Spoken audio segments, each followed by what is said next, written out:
नमस्कार दोस्तों, मैं doctor Piyush Ranjan, sir Gangaram hospital नई दिल्ली में गैस्ट्रोएंटरोलॉजिस्ट हूँ। आज इस वीडियो में आपसे मैं एक बहुत ही कॉमन कंडीशन के बारे में बात करूंगा जिसको हाइटस हर्निया कहते हैं। देखिए, हाइटस हर्निया का मतलब होता है फूड पाइप यानी कि ईसोफेगस और स्टमक। जब हम खाना खाते हैं फूड पाइप के थ्रू ये अंदर जाता है। फूड पाइप की लेंथ नियरली 40 सेंटीमीटर्स होती है अगर हम ओरल ये अपने मुंह से इसको नापें, और एक्चुअल फूड पाइप की लंबाई अराउंड 25 सेंटीमीटर्स होती है। ये जो हमारा चेस्ट और पेट का हिस्सा जहाँ के इसके बीच में डायफ्राम होता है, तो ईसोफेगस डायफ्राम के थ्रू होकर के स्टमक में जाके आके मिल जाती है।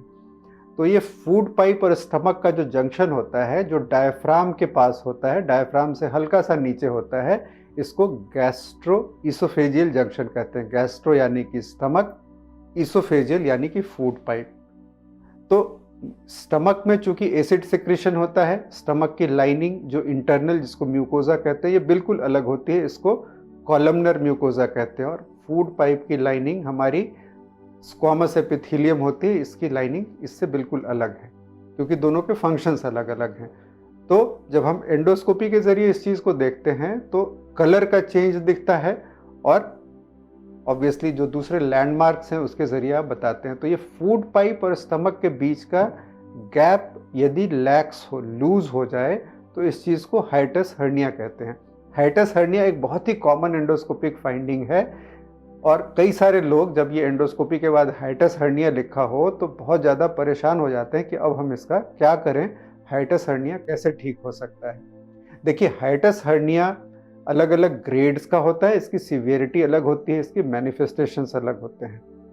गर्ड के बारे में, गर्ड यानी कि गैस्ट्रोएसोफेजियल रिफ्लक्स डिजीज के बारे में मेरे अन्य वीडियोस हैं जिसमें इसके बारे में बताया गया है।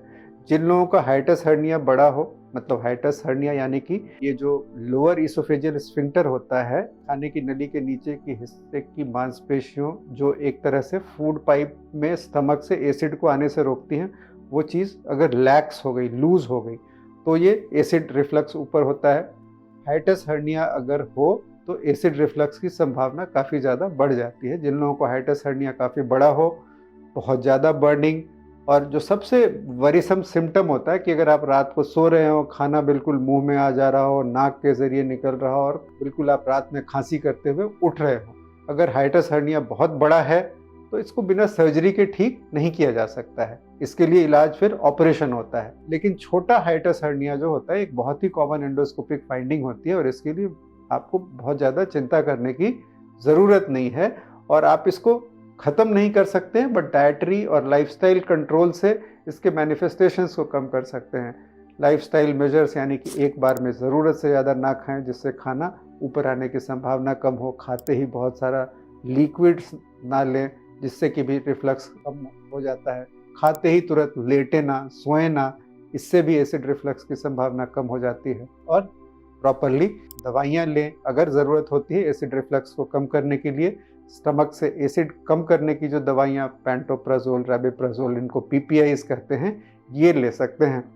छोटे हाइटस हर्निया के लिए जो ट्रीटमेंट होता है, कई बार उसके लिए अब जो नए तरह के ट्रीटमेंट हैं, बिना ऑपरेशन के एंडोस्कोपिक फंडोप्लाइकेशन किया जा सकता है, और कुछ म्यूकोजल एब्लेटिव प्रोसीजर्स होते हैं जिनको आर्म्स या आर्मा ये कहते हैं, जिनके ज़रिए अगर हम स्टमक और फूड पाइप के अंदर जो जंक्शन है उसके अंदर स्टमक वाली साइड पर लेज़र से, रेडियो फ्रीक्वेंसी से बर्न करते हैं, ताकि ये एरिया थोड़ा टाइट हो जाता है और हाइटस हर्निया का साइज़ छोटा हो जाएगा, तो उसके ज़रिए फिर एसिड रिफ्लक्स का मैनिफेस्टेशन कम हो जाता है।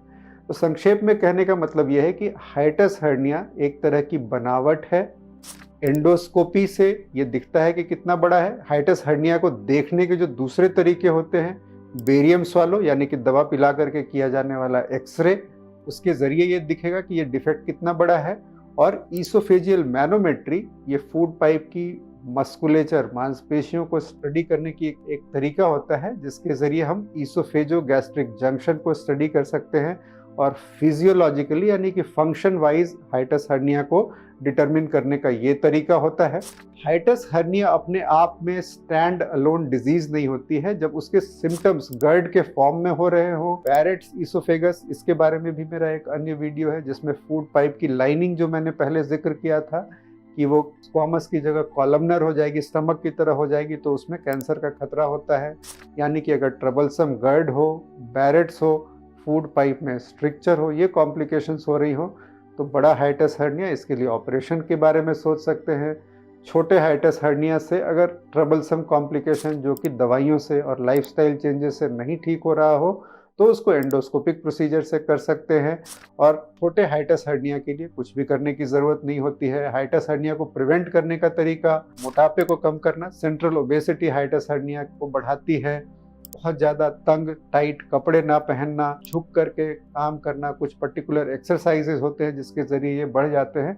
ये बहुत सिंपल चीज़ें हैं और आइसोलेटेड सिर्फ हाइटस हर्निया के लिए कुछ करने की ज़रूरत नहीं होती है अगर दूसरे सिम्टम्स नहीं हो रहे हों।